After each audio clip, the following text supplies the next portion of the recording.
नमस्कार, city centre show में आपका स्वागत है। मुंबई से मैं हूं पूजा भारद्वाज और इस वक्त मैं मौजूद हूं मुंबई में गोरेगांव स्थित नेस्को एग्जीबिशन सेंटर में, जहां मतगणना केंद्र बनाया गया है। तो देश का क्या फैसला है इस लोकसभा चुनाव में, कल पता चल जाएगा। देश की लोकसभा सीटों पर कल गिनती होगी। मुंबई की बात करें तो 6 लोकसभा सीटें हैं यहाँ पर, और उन 6 लोकसभा सीटों में से जो 3 लोकसभा सीटें हैं, मुंबई नॉर्थ, नॉर्थ वेस्ट और नॉर्थ सेंट्रल, इन 3 लोकसभा सीटों के लिए गिनती यहाँ पर होने वाली है। तो जो चेहरे यहाँ पर खास रहने वाले हैं वो हैं बीजेपी के 2 स्टार कैंडिडेट पीयूष गोयल, उज्जवल निकम और महाविकास अघाड़ी की वर्षा गायकवाड़ और अमोल कीर्तिकर।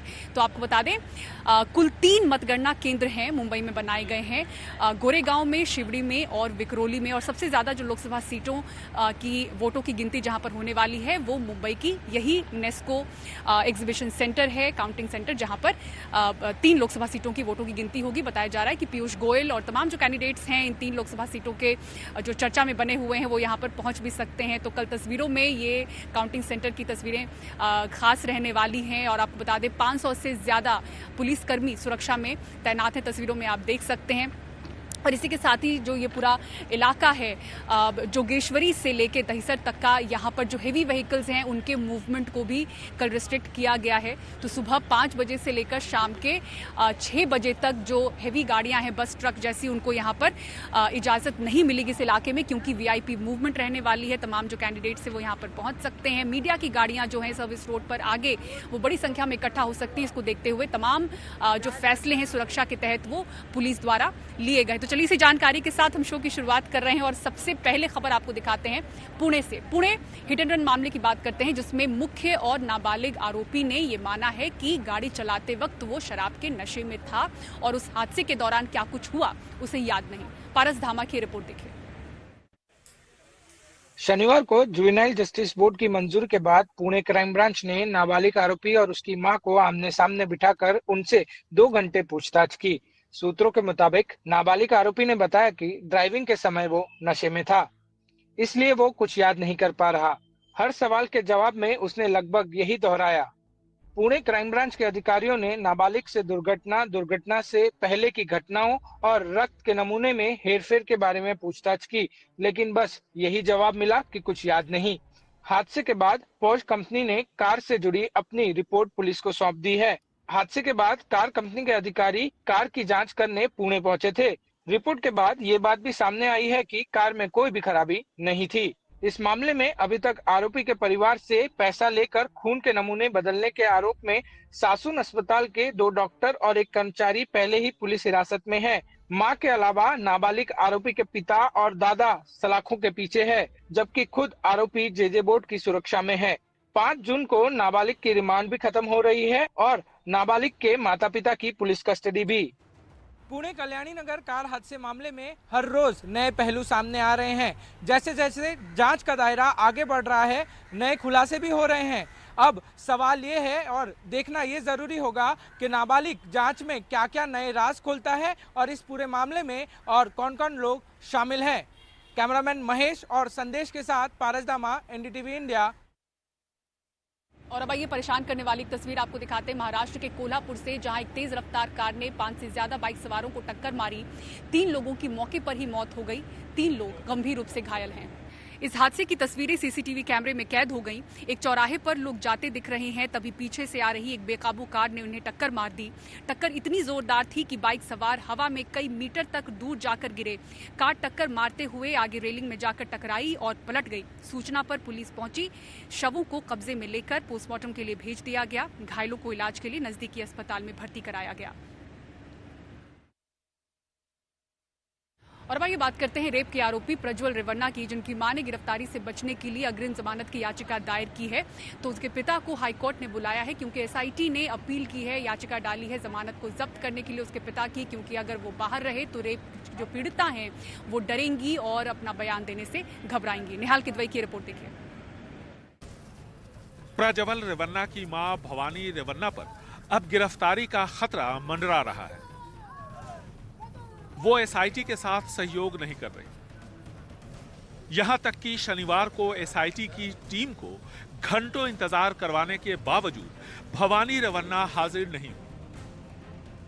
हालांकि उनका नाम किसी एफआईआर में नहीं है, लेकिन एसआईटी के पास पूछताछ की वजह है। एक पीड़िता के बेटे का कहना है कि उसकी मां भवानी रेवन्ना के बुलावे पर उनके घर गई थी। भवानी रेवन्ना के खास आदमी के साथ वो गई थी। बाद में उसकी मां का अपहरण कर लिया गया। कहा जा रहा है कि बाकी पीड़ितों ने भी किसी न किसी रूप में उनका नाम लिया है। जहां एक तरफ भवानी रेवन्ना पर गिरफ्तारी का खतरा मंडरा रहा है, वहीं दूसरी तरफ प्रज्वल रेवन्ना के पिता एचडी रेवन्ना भी काफी दबाव में नजर आ रहे हैं, क्योंकि उनकी जमानत को कर्नाटका हाई कोर्ट में एसआईटी ने चुनौती दी है। एसआईटी की तरफ से दाखिल याचिका में कहा गया है कि एचडी रेवन्ना के जेल से बाहर रहने से पीड़ित महिलाओं का डर कम नहीं होगा, उन्हें न्यायिक हिरासत में भेज दिया जाए। हाई कोर्ट ने एचडी रेवन्ना को 5 जून तक अदालत में हाजिर होने का आदेश दिया है। वहीं प्रज्वल रेवन्ना से एसआईटी लगातार पूछताछ कर रही है। 6 जून तक प्रज्वल एसआईटी की हिरासत में है। अब एसआईटी प्रज्वल का पोटेंसी टेस्ट करवाने की तैयारी कर रही है। बेंगलुरु से कैमरामैन कुमार के साथ निहाल किदवई, एनडीटीवी इंडिया।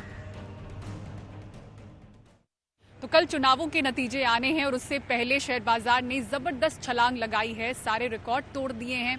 तो कल सबकी नजरें जहां नतीजों पर रहने वाली हैं, साथ ही शेयर बाजार पर भी रहेंगी। खुद पीएम मोदी ने एनडीटीवी से कहा था कि 4 जून के बाद देखिएगा।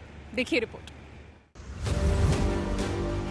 जिस दिन चुनाव का नतीजा आएगा, आप उस हफ्ते भर में देखना कि यानी भारत का स्टॉक मार्केट के लिए उसके सारे जो उनके प्रोग्रामिंग के जो प्रोग्रामिंग वाले सारे उनके थक जाएंगे। शेयर बाजार में उत्सव जैसा माहौल है। मार्केट नई नई ऊंचाइयां छू रहा है। इतनी तेजी से आगे भाग रहा है कि हर रिकॉर्ड टूटता जा रहा है। चुनाव के नतीजे मंगलवार को आएंगे, लेकिन सोमवार को ही शेयर बाजार ने अपना रुख बता दिया। ऑल टाइम रिकॉर्ड पर पहुंच गया। कारोबार के दौरान सेंसेक्स 2777 अंकों की तेजी के साथ 76,738 के ऑल टाइम हाई पर पहुंचा। वहीं निफ्टी भी 808 अंकों की तेजी के साथ 23,338 के ऑल टाइम हाई पर पहुंचा। हालांकि बाद में बाजार थोड़ा नीचे आया और सेंसेक्स 2,507 अंकों की बढ़त के साथ 76,468 के स्तर पर बंद हुआ। वहीं निफ्टी 733 अंक चढ़कर 23,263 के स्तर पर बंद हुआ।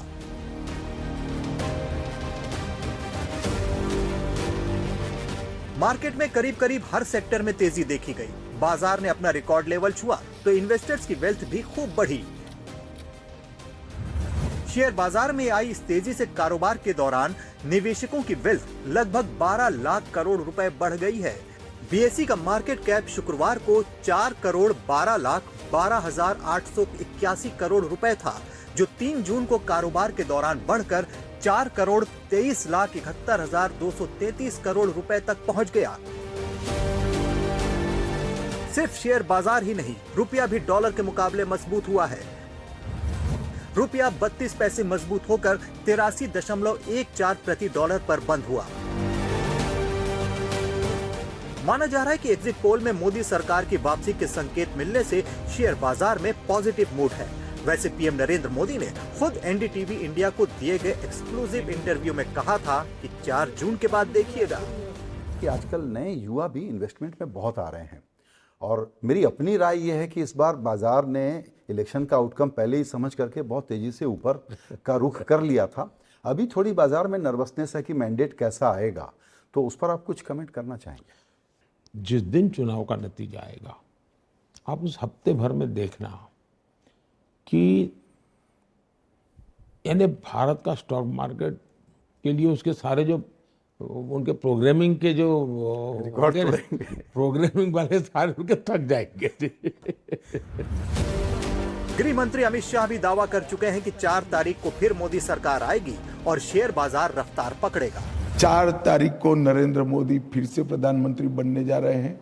हम 400 पार करेंगे और स्थिर सरकार आने वाली है और शेयर मार्केट भी बढ़ने वाला है। 1 जून को आए करीब करीब हर एग्जिट पोल्स में बीजेपी और एनडीए बम्पर बहुमत से जीतते दिख रहे हैं। तीसरी बार मोदी सरकार बनती नजर आ रही है। शेयर मार्केट के अलावा हर सेक्टर्स में नई सरकार से काफी उम्मीदें हैं। ऑटो इंडस्ट्री जो है एक नए आयाम को छुआ है। पैसेंजर व्हीकल इंडस्ट्री होगा, चाहे थ्री व्हीलर इंडस्ट्री है और ट्रैक्टर इंडस्ट्री है, तीनों में रिकॉर्ड तोड़ बिक्री हुई है कि आने वाली सरकार भी जो है या जो भी गवर्नमेंट इलेक्ट होती है, उनका लगातार ऑटो इंडस्ट्री में फोकस बना रहे। बुनियादी तौर पे यदि कहूँ 3 चीज़ों पे फोकस करना है इस नई गवर्नमेंट को। सबसे पहले, और ये सबका ताल्लुक है सर्विसेज सेक्टर से, social sector reforms, better education, better health care, better opportunities in terms of skill development, better opportunities for job creation. ये सब होने से एक किस्म से सोशल सेक्टर रिफॉर्म से सर्विसेज सेक्टर पर इसका बेनिफिट पड़ेगा। अलग अलग सेक्टर्स को उम्मीद है कि मोदी 3.0 का गठन होगा, जिससे विकास को और गति मिलेगी। पर्यटन और फार्मा उद्योग भी खासा उत्साहित है। मुझे लगता है कि जब सरकार का कल रिजल्ट आने के बाद मुझे लगता है कि जो पिछले 5-6 साल में जो नुकसान हुआ पर्यटन को, स्पेशली राजस्थान के लिए एक गोल्ड माइन होने वाला है। दवा इंडस्ट्री, फार्मा इंडस्ट्री का भारत के लिए ही नहीं, दुनिया के लिए एक बहुत बड़ा योगदान है। हमें विश्वास है कि ये नई गवर्नमेंट हमें पूरा सहयोग देगी और इस इंडस्ट्री का पूरा पोटेंशियल एक्सप्लॉइट करेगी। बाजार में रौनक है, हर सेक्टर को उम्मीद है। देखना यह है कि 4 जून को असल नतीजे क्या आते हैं और शेयर बाजार का अगला पड़ाव कहां रहता है। Bureau report, NDTV India. और इंदौर में पेड़ों को बचाने के लिए लोगों ने चिपको आंदोलन शुरू किया है। दरअसल स्मार्ट सिटी ने एक प्लॉट बेचा है जिसमें पेड़ों की कटाई होनी है। अब ऐसे में स्थानीय लोगों ने ये मुहिम शुरू की है इन पेड़ों को बचाने के लिए। अनुराग द्वारी की रिपोर्ट देखिए।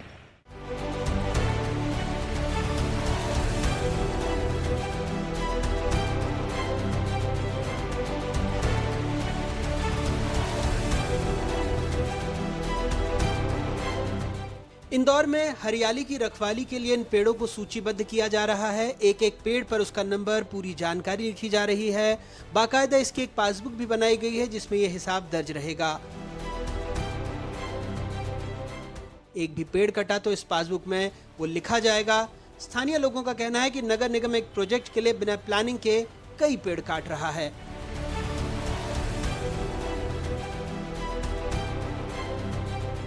ईयर पूरे करे हैं हमने। गेजेटर 1930 देखते हैं, गेजेटर 1930, तो उसमें ये दर्शाता है।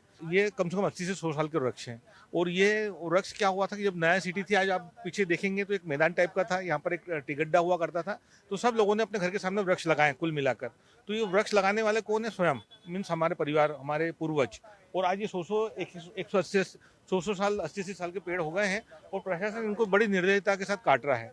100 से ज्यादा वृक्षों को उन्होंने काटा है। लोगों का कहना है कि यहाँ 4 गगनचुंबी इमारतें और एक नया बाजार बनाने की तैयारी है। वहीं नगर निगम का कहना है कि कुछ पेड़ों की शिफ्टिंग करेंगे, लेकिन उसका 10 गुना लगाएंगे। नगर निगम का मामला कम है, स्मार्ट सिटी का मामला है। स्मार्ट सिटी इंदौर ने जो है उसमें एक प्लाट किसी फर्म को, किसी व्यक्ति को जो है बेचा है उसके अंदर, और उसने एक आवेदन यहाँ पर लगाया था। 24 झाड़ उनके प्लाट में आ रहा है, उसको काटने की अनुमति चाहिए गई थी। अनुमति जो है उनको शर्तों पे दी गई है। नगर निगम ने कुछ पैसा जमा कराकर ऐसे 9 पेड़ों को जो है काटने का और 15 पेड़ों को शिफ्टिंग करने की अनुमति जो है नगर निगम ने दी है। अनुमति तो देना पड़ती है, अनुमति आती है जिस भी जो उसका किसी का निजी प्लाट है और अनुमति की प्रक्रिया है देने की, तो उसमें देना पड़ती है। आप रोक नहीं सकते हो, वो नियम के तहत है, तो नियम में आती है इसलिए दी। और नगर निगम ने बेचा। और स्मार्ट सिटी के तहत हम लोग पूरे इंदौर में पेड़ों की गणना जो है वो युद्ध स्तर पे कर रहा है। ये 51 लाख पेड़ शहर के अंदर लगेंगे। अभी हमारे पास 9-9.5% ही ग्रीनरी है, उसको 25%, 24% करने का प्रयास जो है कर रहा है। पेड़ बचाने सांकेतिक रूप से लोग पेड़ों से चिपककर विरोध दर्ज करा रहे हैं। उनकी मुहिम को शहर के लोगों का भी साथ मिल रहा है। ज़्यादा से ज़्यादा पेड़ लगाएं। इसकी गर्मी भी बहुत हो रही है। देखो इतनी दूर से चल के आते हैं, गर्मी बहुत हो रही है, जिससे ऑक्सीजन मिलती है। उसे काटना नहीं चाहिए, बचाना चाहिए। पेड़ तो लगाना जरूरी है। अब देख लो अभी गर्मी कितनी है, पेड़ पौधे काट दिया जा रहा है तो पानी भी नहीं गिरा है। पानी की बहुत समस्या है। इंदौर जैसे शहर में पानी की बहुत समस्या, 2-3 दिन बाद नल आता है। पानी की समस्या बहुत है। और पेड़ पौधे ज़्यादा से लगाएंगे तो बारिश होगी और ऑक्सीजन मिलेगा। हाँ, नहीं कटना चाहिए। हवाएं नहीं आ रही, गर्मी धूप, सबसे बचाव के लिए अच्छे हैं पेड़। पेड़ नहीं कटना चाहिए, हवा वगैरह उसके लिए। पेड़ों को लगातार काटा जा रहा है। यही वजह है कि इंदौर में एक आंदोलन शुरू हुआ है। एमओजी लाइन से ये आंदोलन की शुरुआत हुई है और ये आंदोलन शहर के तमाम जो कपड़ा मिलें हैं उन तक भी पहुंचा है। वहां पर भी जो मॉनिटरिंग काउंटिंग की गई है, 5000 पेड़ वहां पर भी जो है दर्ज किए गए हैं और इंदौर के जितने भी एक्टिविस्ट या जो हम ये कहें सामाजिक कार्यकर्ता है वो इस मुहिम में जो है आगे बढ़ चढ़कर हिस्सा ले रहे हैं। एनडीटीवी इंडिया के लिए इंदौर से सहयोगी वेद राठौर के साथ मैं समीर खान। तो नतीजों से पहले ही किस तरह से तमाम पार्टियां जश्न की तैयारी कर रही हैं, मिठाई के ऑर्डर दिए जा रहे हैं, दिखाएंगे आपको तस्वीरें और पूरी खबर एक ब्रेक के बाद। आप देखते रहिए सिटी सेंटर शो।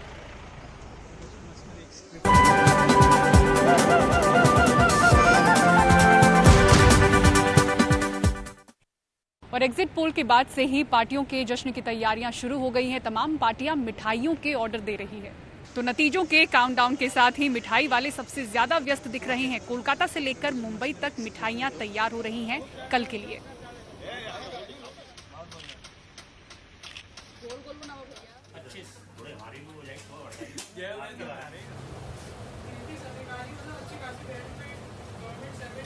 जहां अब लोकसभा चुनावों के परिणाम आने में कुछ घंटे ही बाकी है, वहां जश्न की तैयारियां भी फिलहाल शुरू हो गई है। इस वक्त मैं दिल्ली के बीजेपी हेडक्वार्टर्स में मौजूद हूं और आपको कुछ तस्वीरें अगर मैं दिखाऊं तो देखिए, फिलहाल ये टेंट आप जो देख रहे हैं ये लगाया जा रहा है। ट्रक में सामान अनलोड भी यहाँ पर किया जा रहा है और ये देखिए किस तरीके से यहाँ पर जो सामान ढक दिया गया है। धीरे धीरे करके जो यहाँ पर काम है वो शुरू हो चुका है। टेम्पो में सामान लाया जा रहा है।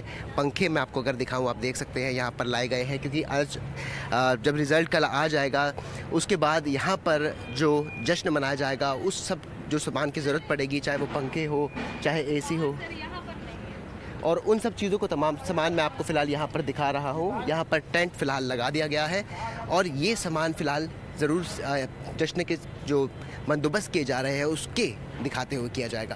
दिल्ली से अपने कैमरा सहयोगी वेग के साथ मैं शुभांशु ठाकुर, एनडीटीवी इंडिया। एक तरफ जहाँ पर बीजेपी के दफ्तर में जश्न की तैयारियां शुरू हो चुकी है, वहीं दूसरी तरफ अगर हम कांग्रेस दफ्तर की बात करते हैं तो ये देखिए, ये माहौल यहाँ पर भी आपको दिखाई देगा। कांग्रेस दफ्तर में ही यहाँ पर टेंट लगाया जा रहा है। जो काम था वो फिलहाल शुरू हो चुका है। आप देख सकते हैं स्टैंड यहाँ पर बना दिया गया है, टेंट यहाँ पर बनाया जा रहा है। सफ़ेद रंग का ये टेंट सबसे पहले यहाँ पर आपको दिखाई दे रहा होगा।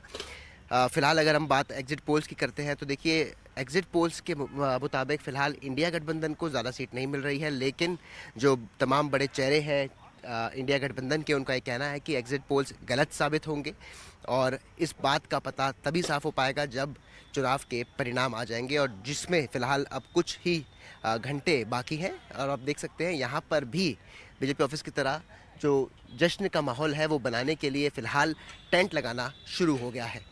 अब देखना ये होगा कि आखिरकार परिणाम जो आएंगे वो क्या आते हैं, लेकिन माहौल फ़िलहाल हर तरफ जश्न का बन चुका है। दिल्ली से अपने कैमरा सहयोगी विवेक के साथ मैं शुभांशु ठाकुर, एनडीटीवी इंडिया। और सिटी सेंटर शो में फिलहाल इतना ही। मुंबई के मतगणना केंद्र नेस्को एग्जीबिशन सेंटर से पूरी टीम को दीजिए इजाजत। खबरों के लिए देखते रहें एनडीटीवी इंडिया। नमस्कार।